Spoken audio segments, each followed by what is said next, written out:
the award category that you have won, and tell us what you're most proud of, what you thought allowed you to be the winner in that category, and about your program that you're most proud of.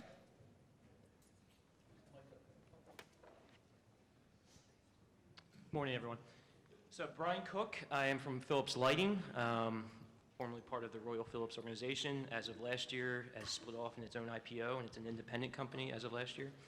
Part of the business transformation team there, part of the leadership group for the Americas. The initiative that we worked on focused on outdoor lighting, basically the outdoor lighting space, lighting fixtures, luminaires throughout the North America's markets. And the categories that we were involved in was the best entry in business transformation, Platinum Award for overall operational excellence, and we also submitted in there for best submission in operational excellence in manufacturing. Few keys, and I just heard it basically from Priya, so I'm probably regurgitating some things that you guys have heard both there and throughout the week here. But as far as top three, I mean, you know, we can, if folks have more specific questions, we can get into that. But for me, basically, it boils down to one key question. What is your number one, right? I'm talking about priorities. You just heard it here about 5 minutes ago. In our organization, like many probably here, you have a heavily matrix environment. In our case, we have an organization that has a business and a market entity that basically works in combination with each other, business units and market groups. So it's very critical that you know, whoever your stakeholders are, I'm sure we have different stakeholders in our programs, but the boards, right, whether you're working with the board of directors, supervisors, all the way down through management, whoever your stakeholder is, you need to have alignment at the top. In our case, it was actually a roadblock in the beginning, so we did have to work through that. I would argue that the program that in particular that was submitted here could have been a lot smoother and a lot faster if we did not have to overcome that in the beginning. It was important, really the way you get around that is the team. Eventually, you know, we had to make sure we had the right team from both sides of the spectrum. In our case, you know, business units responsible for launching products, you know, through research, development, launching products, and the market side was responsible really for selling the products into the given markets. Make sure both sides are represented there on your team. Make sure, you know, we're all kind of driving towards similar goals and understanding. One of my big three also is the voice of customer.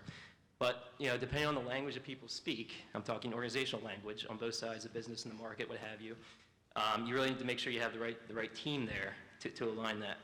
And really my other big three, you know, I mentioned voice of customer. We've heard segments about that this week. I don't need to go too much into that, the importance of that, understanding the value that we need to bring to the customer.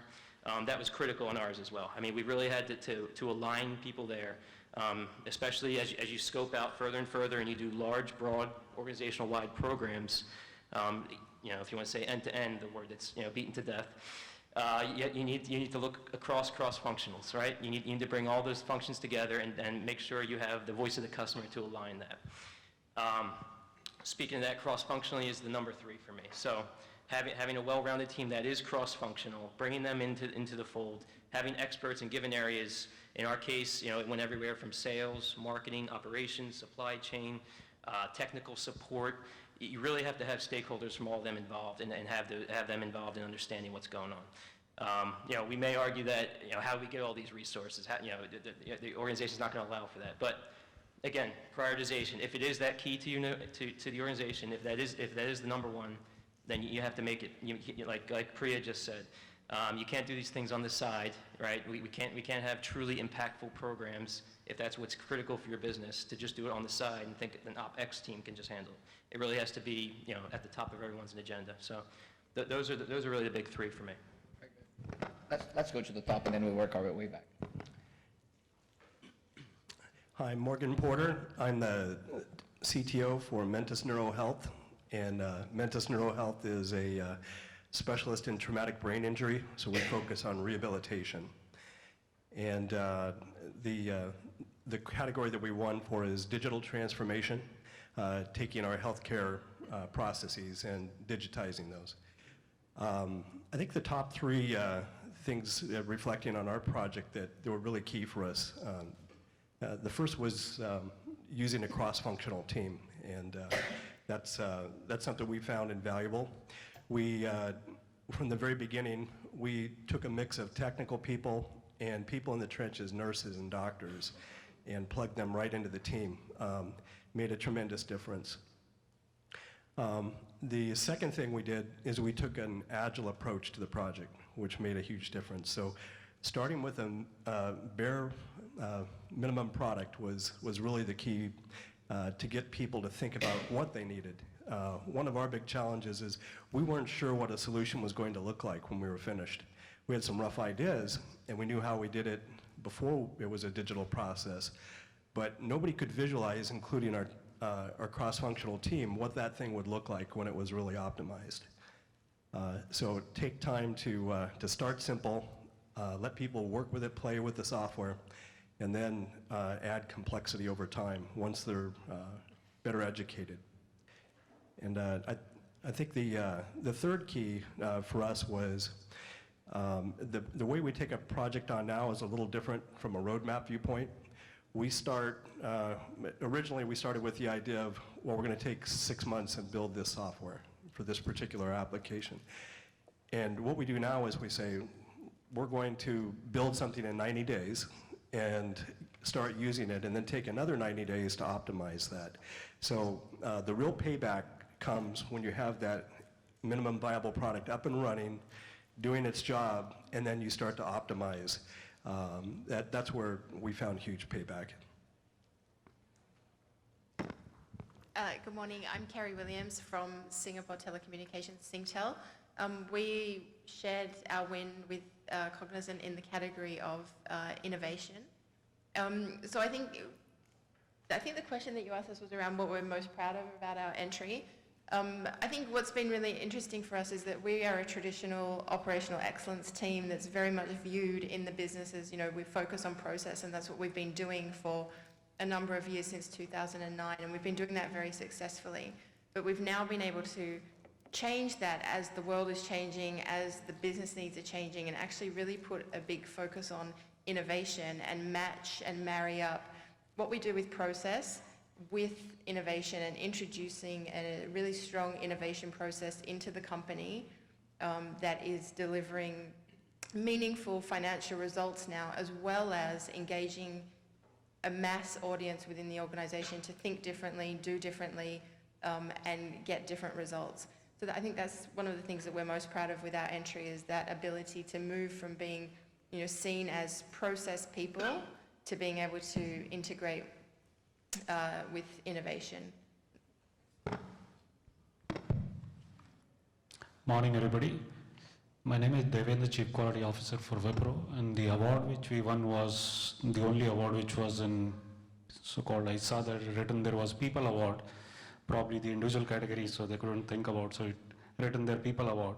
So I'm going to talk about, morning I was thinking that, okay, when this question comes on the dais, what is it I have to speak? And I was just going through my journey of last couple of years. 4 things. So yesterday we learned that 7 sure short ways of failing a program. Today I can tell you is 4 learnings which I had specifically by running this program, which was specifically on driving the customer centricity at Wipro, which is 170,000 employees, and letting them think the similar way, probably treating the customers the similar way, and little bit away from what we heard in the morning, that it's not only the process element, but it's really the culture element. While the elements I will speak about the culture, but how it enabled the process part. So 4 things which I just want to communicate. The first one, which is any of the operational excellence initiatives, don't treat it as a process initiative. The moment you start it as a process initiative, start training people on Lean, Six Sigma, and only focus there, half of the battle is lost. So if you want to figure out which is the 8th way of losing the battle, so that probably could be the 8th way, but if you want to look for that how you really want to drive it successfully is treat it as a change management initiative. So the good thing which we started is rather than calling people lean experts, black belts, operational excellence experts, we started calling them change coach, change leaders, change agents. The first set of trainings which we did for while driving those initiatives was on change management, the behavioral elements, the leadership elements. So that really made a difference. Otherwise, typically when we start with training the people on operational excellence, Lean or Six Sigma. The second thing probably where we don't pay much attention, so if you see historically, you start with Six Sigma, you start with Lean, is always we look for those roles, key roles, leadership roles. So we'll say it's a green belt who will drive the program, it's a black belt who will mentor the program and so on. And generally the story ends there. If you really want to make a change and a cultural change in the organization, involve the ground level floor people, the lowest level of the agents or the engineers of the organization. Create the kind of excitement on the floor if you really want to make it a cultural change. So that was the second learning. The third thing, obviously the organization which I come from is everything is, if it is not statistically evident, it's not proven. So if we share somebody else's experience, okay, nobody buys into it. So it becomes very easy to understand your own organization culture. If they are looking for everything which is statistical, is build those statisticals model and share it with them. So I'll just give you one quick example, which was, okay, the organization growth. Does customer satisfaction drive that? Okay, if you can prove with the data, people will buy in. Okay, customer satisfaction, does it depend on my process compliance? If you can prove with the data, people will buy in. So you keep building your model from process compliance to your customer satisfaction to your revenue growth and so on. People will keep buying in. So that's the other journey which we went through. The fourth and the last one which I want to talk about is you cannot do a cultural change if HR is not there with you. So if you think that only few experts of the operational excellence team, Lean or Six Sigma experts can drive the initiative and make it a cultural change, it won't happen. So you have to figure out a way that, okay, you can link couple of policies if you want to really make it a cultural change, your reward policies. Sometimes your penalization policy also, especially if you're driving probably the standardization aspects, your probably the progression policies, maybe the role rotation policies. So everywhere you have to really work with HR and ensure that those are the organization policies which are built around to enable you to do those cultural changes which are self-sustainable, which is not one-time changes. So these are my 4 learnings which I had in last 5 years of really leading the customer centricity initiative at Wipro. Thank you. Good morning. I just want to thank you for this honor. We won the Operational Excellence in Healthcare.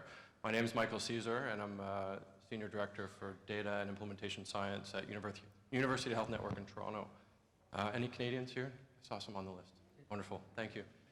And so we did a project around discharge summary. And those of you who have had loved ones in the hospital or been in your hospital yourself, the discharge summary is a critical moment in time for a hospital to move a patient along, move them home, move them to other care providers. And we did a project that improved that across the board, changed the culture, changed a lot of things in the organization and made it better for the patient who's ultimately our customer. And back to the question around what am I most proud of being here? One, proud of being here from Canada and representing Canada, representing the healthcare system, which some of you might come and visit soon. And I think one of the things with the team and a lot of things that have already been mentioned, but really what I'm most proud of is that we changed the conversation a little bit. We changed the conversation within the organization. We changed the conversation around setting goals and targets. We introduced new ways to look at what good looks like. How do we introduce that to the organization? How do we mirror that back to the organization and say, you know what, we can get better. We changed that conversation. We also changed the conversation around leadership and what it means to lead a transformation, what it means to lead change across the organization, how executives need to contribute and participate in that, how team members need to contribute and participate in that. That conversation changed even a little bit. And the last thing is around the data, the conversation around data, how can it help you? How can you allow teams to explore data? How can you allow teams to better understand their problems, their organization's problems, and use data to tell stories and all those things? So even if we just change that conversation a little bit, I'm very proud to represent that change in that conversation. Thank you. Hi, my name is Samantha Jerem. I lead transformation and transitions for Cognizant Digital Operations based in India. I think we are a services company and we serve pretty much the Fortune 500 companies across industries. So we got nominated and we won the award for operational excellence and value creation along with Singtel. And very excited to be here to share, and thanks for the opportunity to share our learnings. I think the first thing for us was, and our entry was on reimagining value stream mapping. All of you are experts on value stream mapping. So I think the first challenge we faced when we actually got into this was that this is old wine, right? Old wine.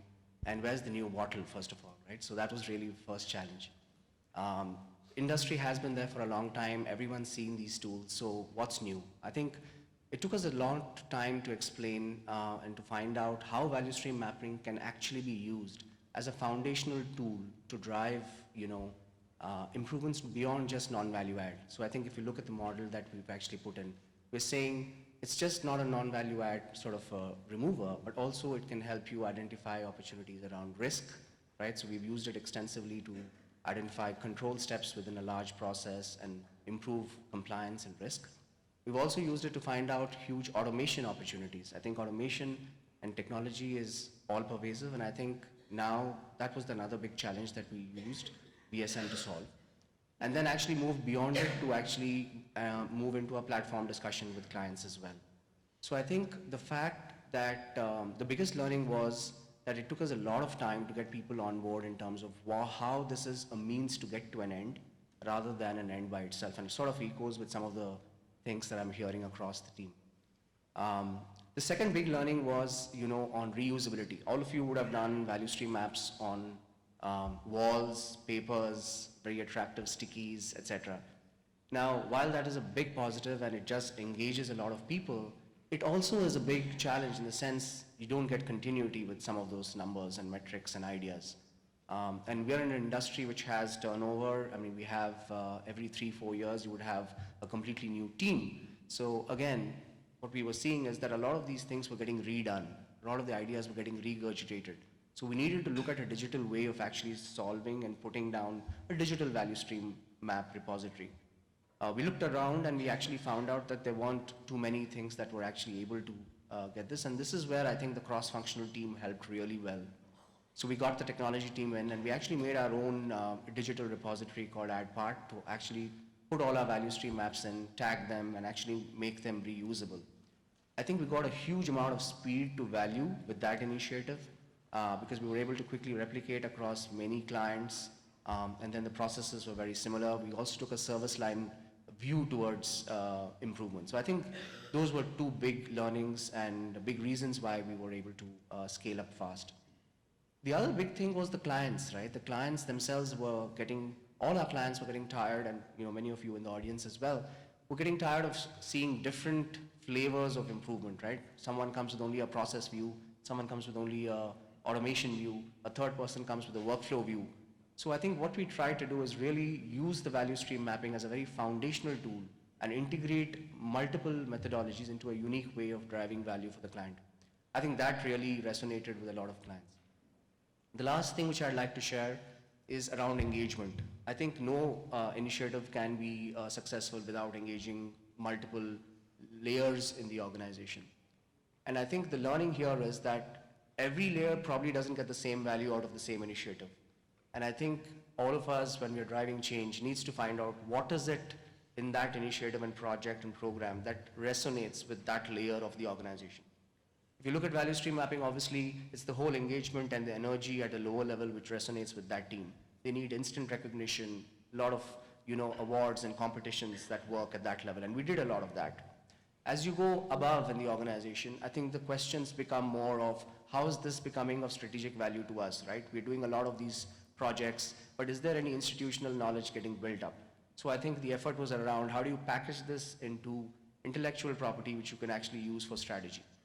So I think the proof of the pudding is, I think for this award actually, it was supposed to be the president of the company who was supposed to come and pick it if we won it, right? And I think the fact that we were able to get to that stage where she could have actually been here, instead of someone from a function, is, I think, a victory in itself, right? So that's my learnings. So I'm going to push you a little further here and challenge you more because of the time constraints that we have. In less than 2 minutes, I want to know the one thing you did that was different from what they did, and who you are, what you want, and one thing that sets you apart. Good morning, David King, Sanofi Pharmaceuticals. I'm part of the vaccine division, director of industrial performance. And I think one thing that set us apart, I'm going to call it the big opportunity. It's instilling a quality mindset in the organization, and this started really 2 years ago with one person, with one idea, one passion, no budget, no head count. And today, 2 years later, we're 5,000 people strong across 3 continents, and we use social movement to help us create that. Massive inclusion and co-creation. And we have what's called guiding coalitions. So we have site teams, and this, and mind you, this is all volunteer-based. This is moving people from I have to I want to.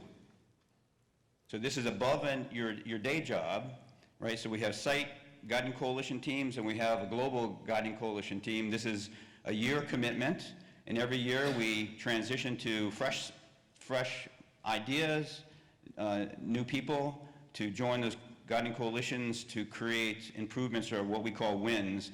And we define a win as anything that we do today that improves yesterday, and anything that we do tomorrow that will improve today. So again, looking for those 1% improvements. But the big win is using social, the social movement to get that volunteer-based engagement in the organization. Okay. Hi, good morning. So my name is Barry Mitchell with IBM, and we won, I think, in the Technology and Communications Operational Excellence category. And I'm part of our services business and part of a project that we've been working on now for a couple of years to use automation and cognitive technologies really to help our clients transform. We're using some of that internally ourselves, but really looking at how you can automate work, how you can use cognitive technologies, concepts such as natural language understanding and machine learning. And it really is about changing the way that work gets done to drive excellence. It's not just about cost takeout, it's really about the outcomes, it's about speed and performance of business process as well as IT process.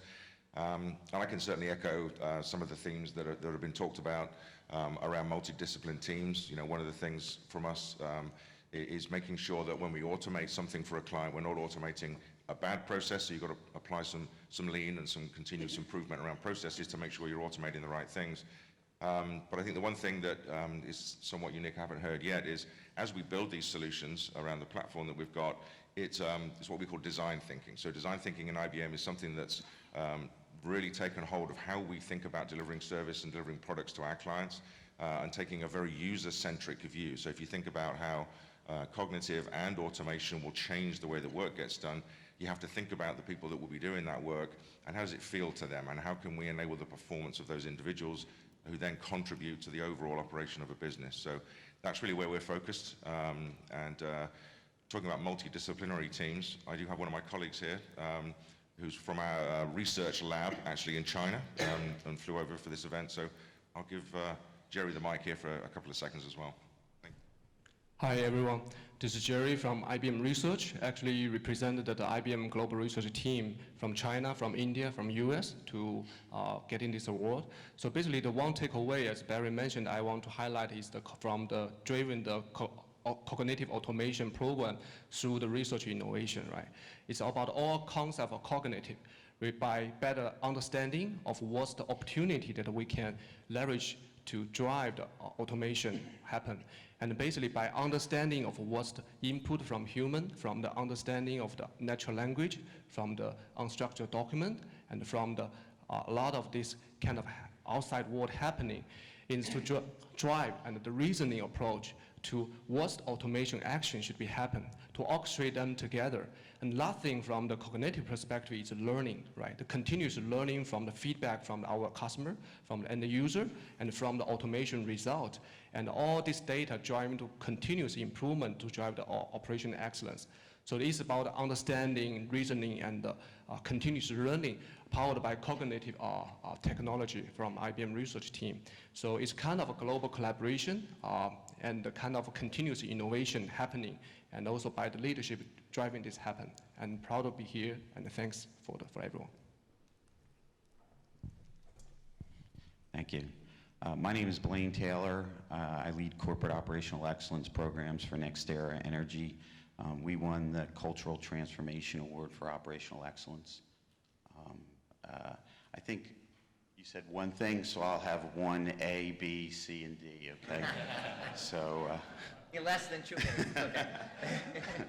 So from a cultural standpoint, it really starts with our values, and one of our key values is a commitment to excellence. And everybody believes that, aligns to that, and it starts from day one as you're an employee.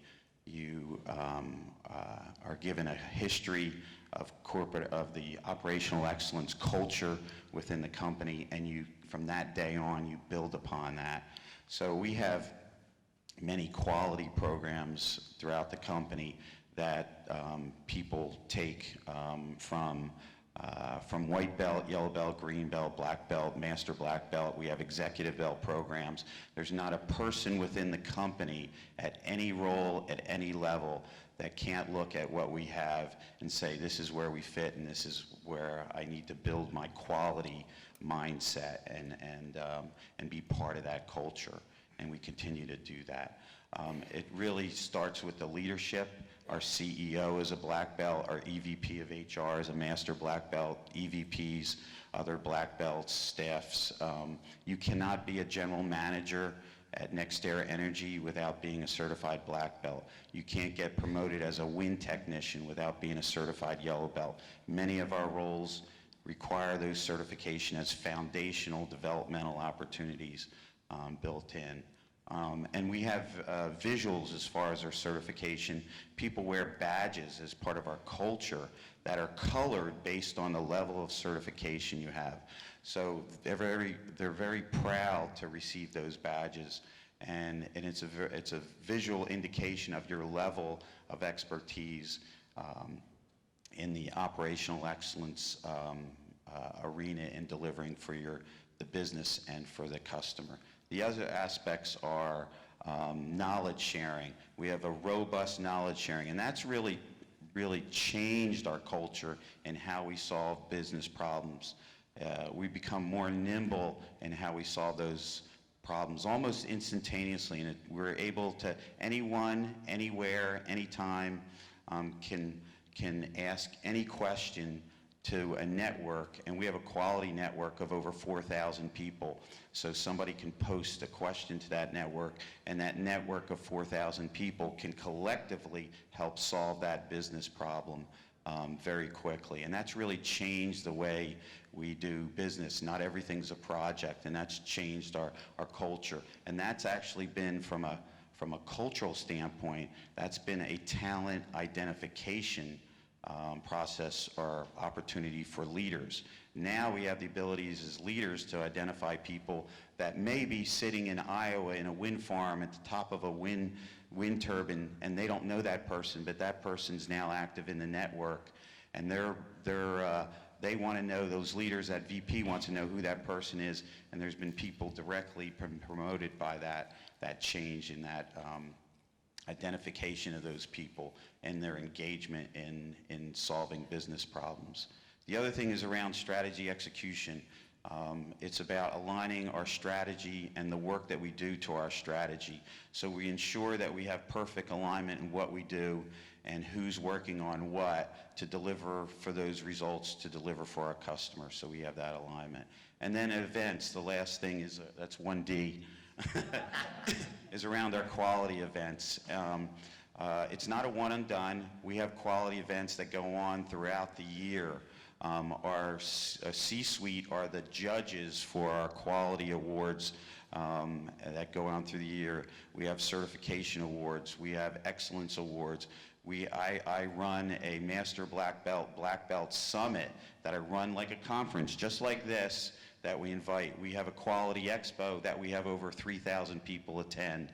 And we invite customers to that and key political dignitaries to that to show them what we do. And those people have an opportunity in those in that expo to really show what they're doing at a department level. So it's really embedded in the culture. And we have former CEOs, board members attend these events throughout the year too. Thank you. Good morning. My name is Hailem George, and I'm a business excellence leader at Black & Veatch. We won for the best achievement in oil and gas, power, and utilities. And it was our business excellence program was our submission. And the reason we won is the way that our business excellence program accelerates innovation, leadership development, and value creation for our professionals at Black & Veatch and for our clients around the world. One of the things that made our entry unique is the way that we crowdsource innovation.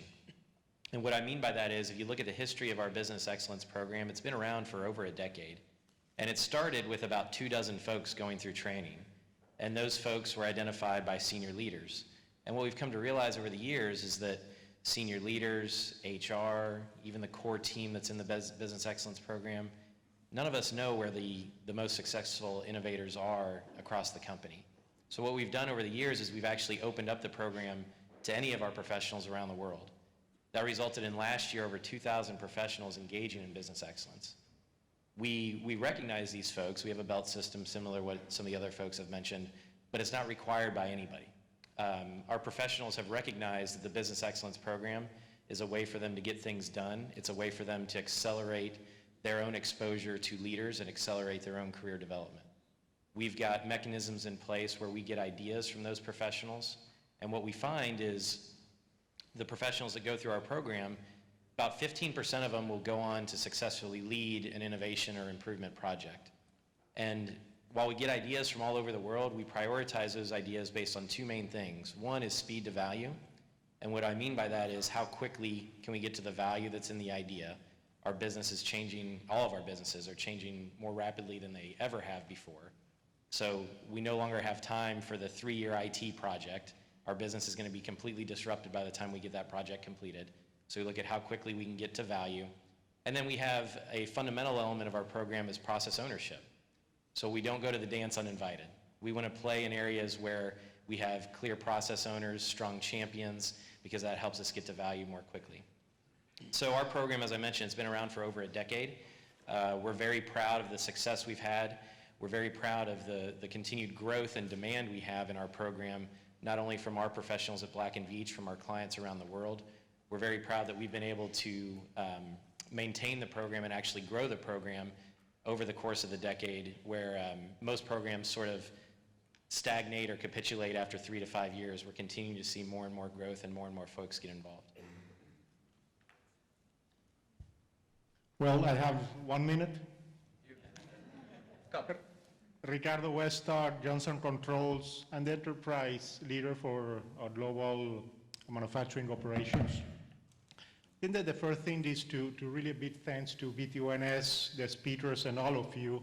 And why I'm saying this, because I'm taking all the inputs and learnings that you have provided, and with that, we will improve our way of manufacturing and operating.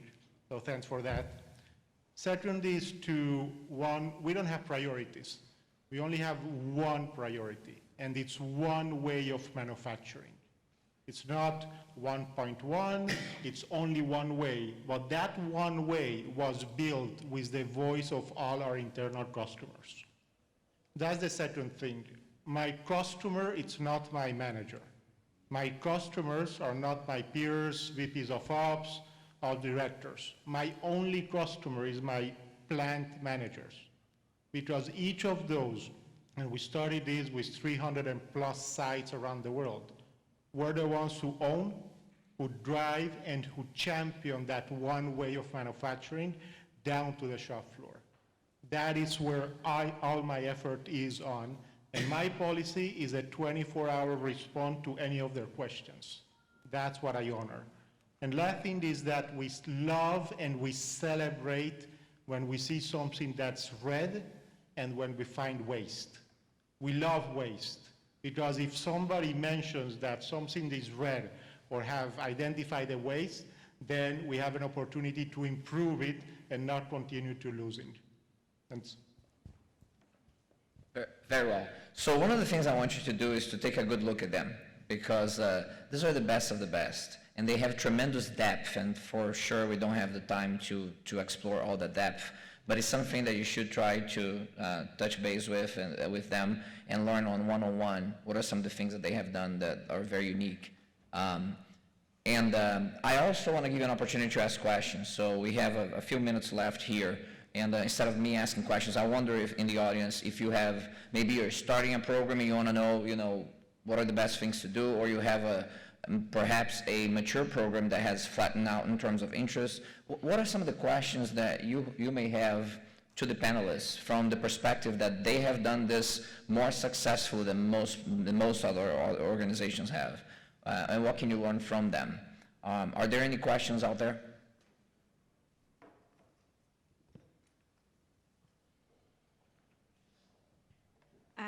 The woman who talked about applying it to innovation and using OpEx processes to improve your innovation program, I'd like you to talk a little bit about your obstacles in that project that you came up against and how you overcame them. All right, sure. So I think I probably alluded to one of the big challenges is about branding and internal perception within the organization around, you're a team that does process and you do process really well. What can you know about innovation? So one of the ways that we overcame that was that we do this regularly. We look outside of the organization. We look at who's doing things the best. How can we learn from the best in the world around new topics that we need to bring into the organization? And so about 4 years ago now, we partnered with a design firm called IDEO. And that gave a bit of credibility to the process people looking at innovation. And so together with IDEO, we created a program that we've been able to roll out and scale within the organization. And I would say that branding and perception is one of the biggest challenges around changing the conversation from process to innovation.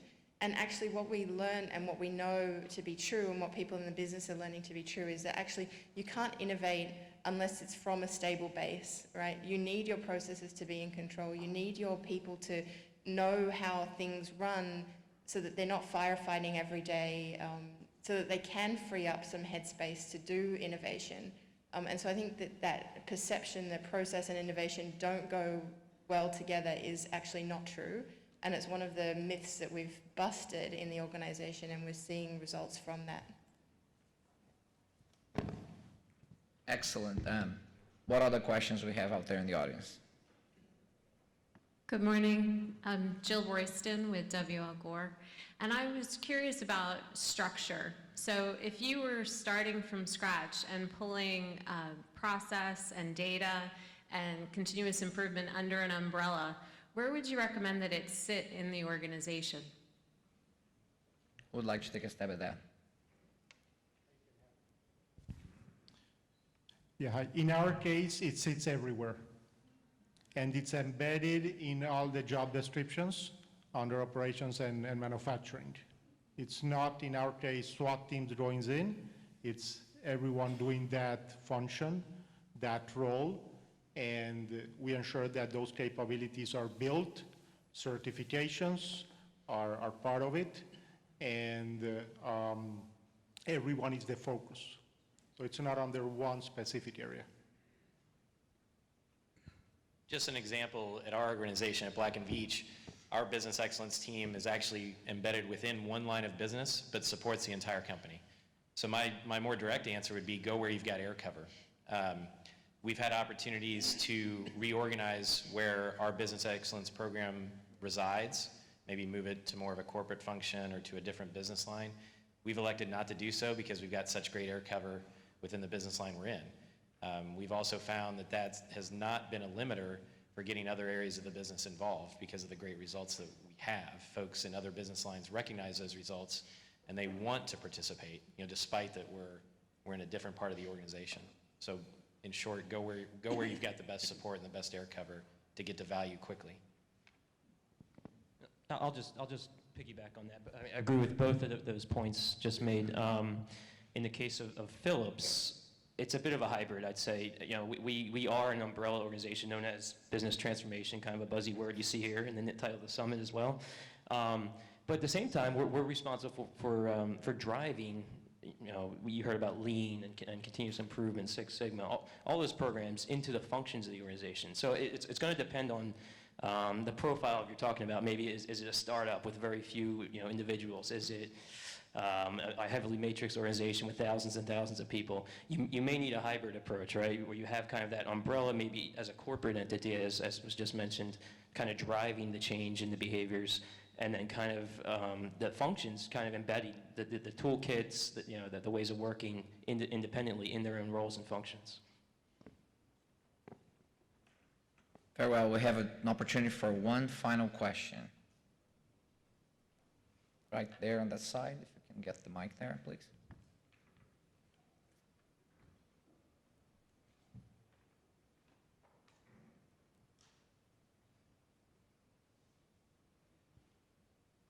Hi, Cliff Rudsky with Cargill Incorporated.